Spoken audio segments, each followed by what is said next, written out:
Imagine this.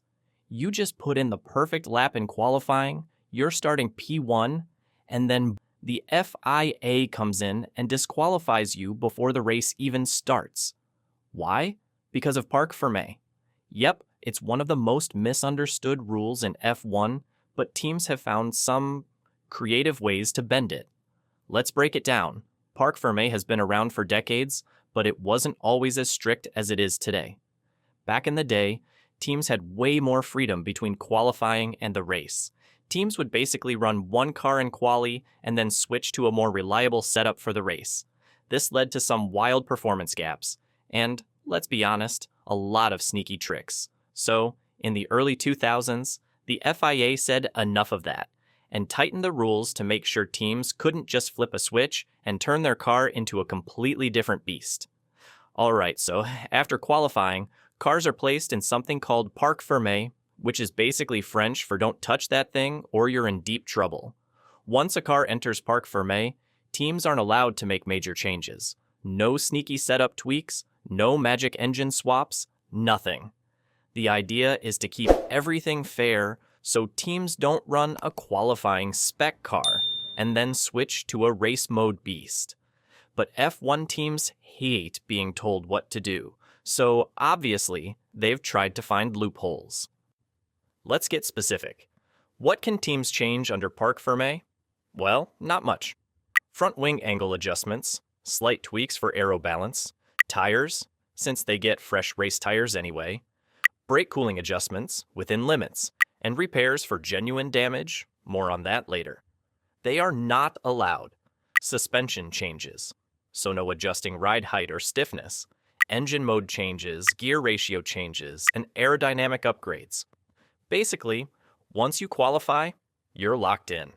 If it's raining on Sunday and you set up for a dry race, tough luck. If your car's bouncing like a pogo stick, too bad. Sometimes teams accidentally damage a part of the car. And guess what? If something's broken, they can replace it with a fresh, shiny, upgraded version. Oops. Now, we're not saying teams do this on purpose, but if a small tap lets you get a fresh floor or wing, well, let's just say it's suspicious. Here's where it gets spicy. Since teams can't touch the car after qualifying, they have to decide on a setup that works for both quali and the race. But what if they predict rain for Sunday?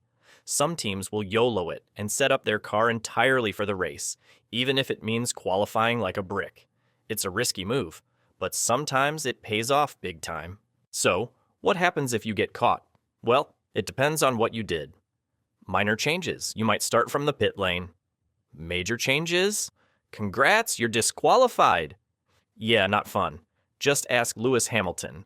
He got disqualified from qualifying in Brazil 2021 because of a DRS issue that was spotted in Parc Fermé. Or Sebastian Vettel in Hungary 2021, who was disqualified after the race because his car didn't have enough fuel left for the FIA to test. And guess what? That rule is also part of Parc Fermé. So yeah, this rule has ruined quite a few weekends. Since teams can't change the car after qualifying, they have to get it right from the start. Here's what they do to make sure they don't get screwed over by Parc Fermé. Teams run thousands of laps in their simulators to find the best compromise between quali and race setup.